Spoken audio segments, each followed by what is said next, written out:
bloc-notes de Gilles William Goldnadel comme tous les lundis dans le Grand Journal. Bonjour Gilles William. Est-ce que vous m'entendez Gilles William Goldnadel ? J'entends très bien. Et bonjour à vous, bienvenue, merci d'être avec nous dans le Grand Journal. Je rappelle le titre de votre dernier livre, Journal d'un prisonnier, paru chez Fayard. Gilles William, revenons d'abord sur ce rassemblement contre l'islamophobie organisé hier soir place de la République à Paris.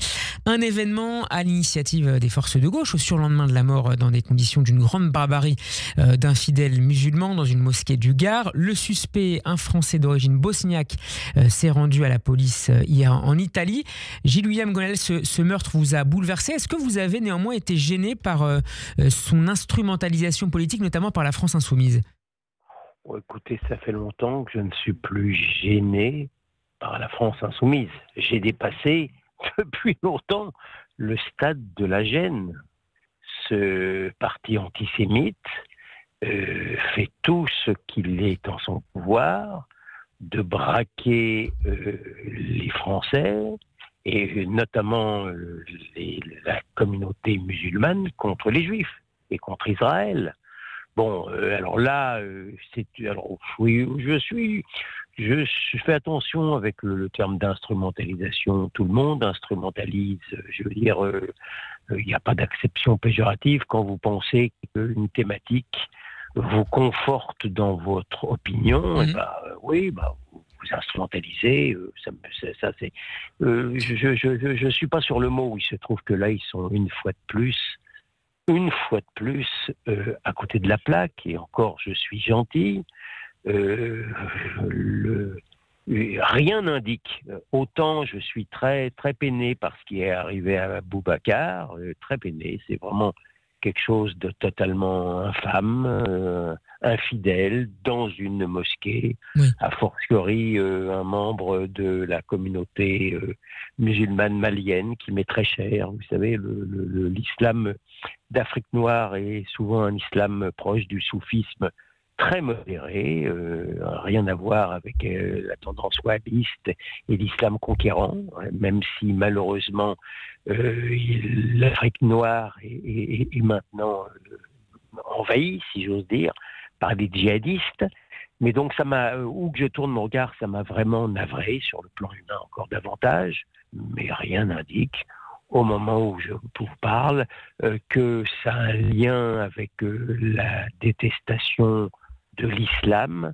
En tous les cas, l'assassin ne correspond pas au schéma idéal de la France insoumise, qui serait un blanc détestable d'extrême droite. C'est pas du tout le cas. J'entendais un imam hier sur France Inter expliquer qu'il y aurait un lien entre la critique de l'immigration et ce qui est arrivé, mais la critique à laquelle je me livre de l'immigration invasive, excessive, en lien avec l'insécurité, ne me paraît pas cruellement démenti par ce qui est arrivé encore malheureusement hier. LFI finalement accuse par la voix de certains de ses porte-paroles, accuse Bruno Retailleau, le ministre de l'Intérieur, d'être responsable de la montée de l'islamophobie dans le pays. Bon, écoutez, je crois qu'il faut cesser de faire attention à ce que raconte LFI. LFI est un ramassis au mètre carré de ce qu'il y a de plus antisémite et souvent de plus demeuré. Pardon de le dire, qu'au-delà de l'antisémitisme, les Delogu, les Soudet, les Richie Thibault, ceux qui sont condamnés pour trafic de drogue, c'est difficile de trouver un parti politique qui, au mètre carré, recèle autant d'imbéciles. Pardon. Mais donc, je veux dire, ce que je reproche, à la limite, mon ire va davantage encore à la passivité médiatique par rapport aux partis antisémites.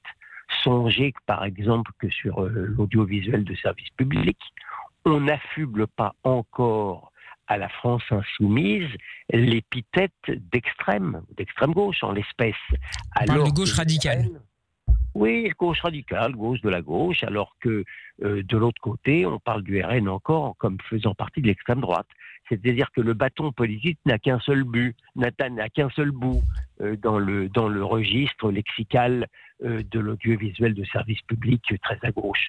Donc voilà ce qui plutôt m'inspire une certaine irascibilité.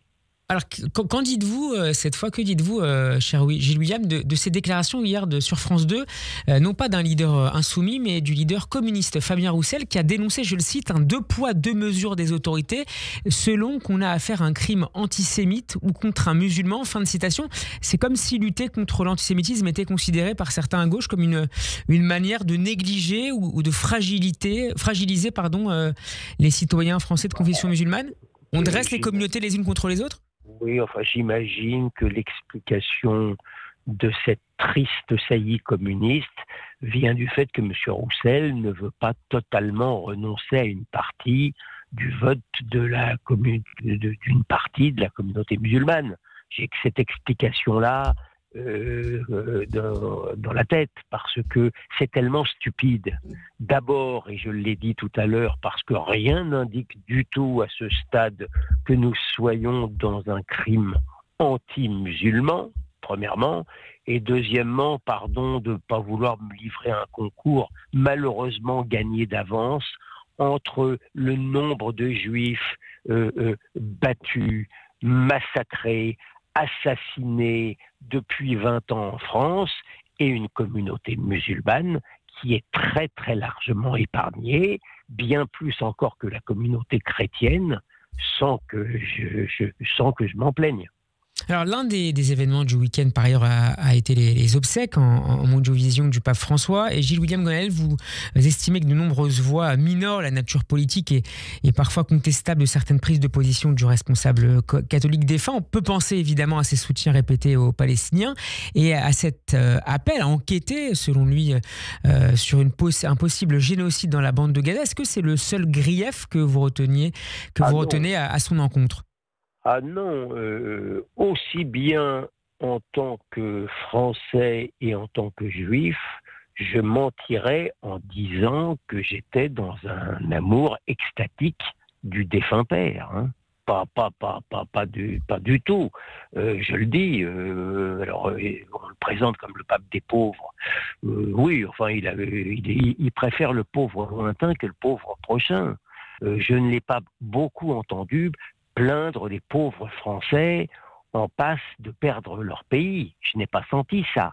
Alors peut-être qu'il y a une dimension, moi c'est un juif qui vous parle, peut-être qu'il y a une dimension chrétienne à l'intérieur de cela. Vous savez, entre les théories de Saint-Augustin qui étaient effectivement pour la défense de l'identité de chaque peuple et les théories pauliniennes de Saint Paul qui pensaient qu'il n'y avait plus ni grecs ni de juifs, effectivement, il y a à l'intérieur de cela peut-être une contradiction à l'intérieur de l'Église chrétienne que je ne suis pas en passe ni en désir de régler.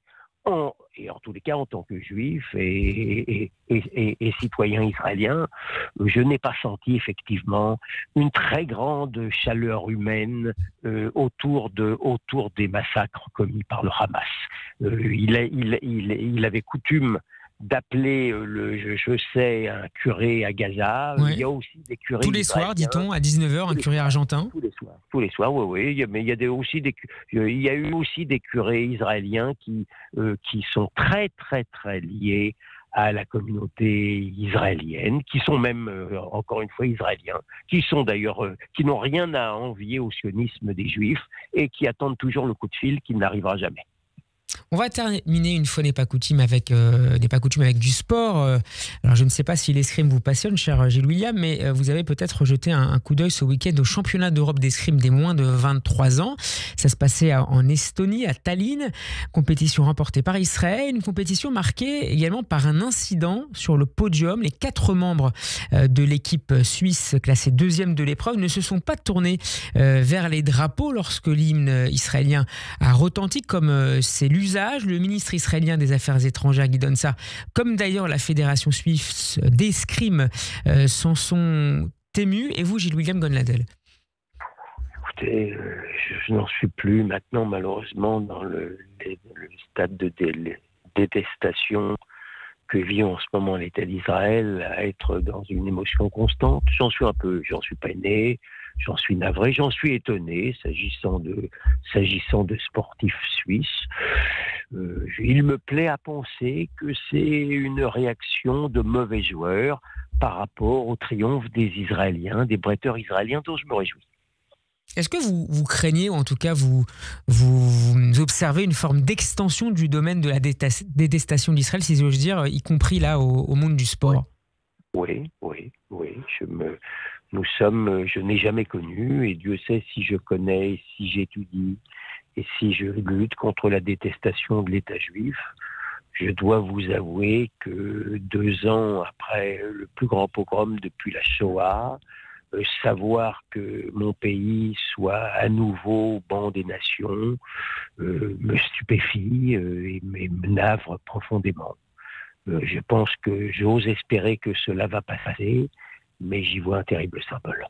Est-ce que pour terminer, ça peut avoir davantage d'impact encore sur les sociétés civiles de voir des sportifs, après des chanteurs ou des écrivains, exprimer cette haine d'Israël?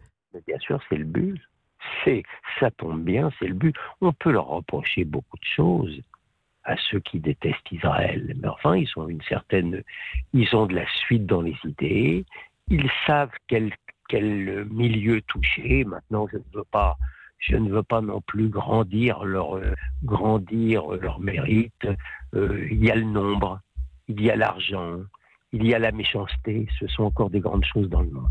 Merci beaucoup Gilles-William Gonladel d'avoir été avec nous comme chaque lundi sur Radio J dans le Grand Journal. Je rappelle le titre de votre dernier livre, Journal d'un prisonnier, paru chez Fayard, et grand succès de librairie cette année. Très bon après-midi à vous. Merci Steve, à bientôt. Au revoir. Au revoir.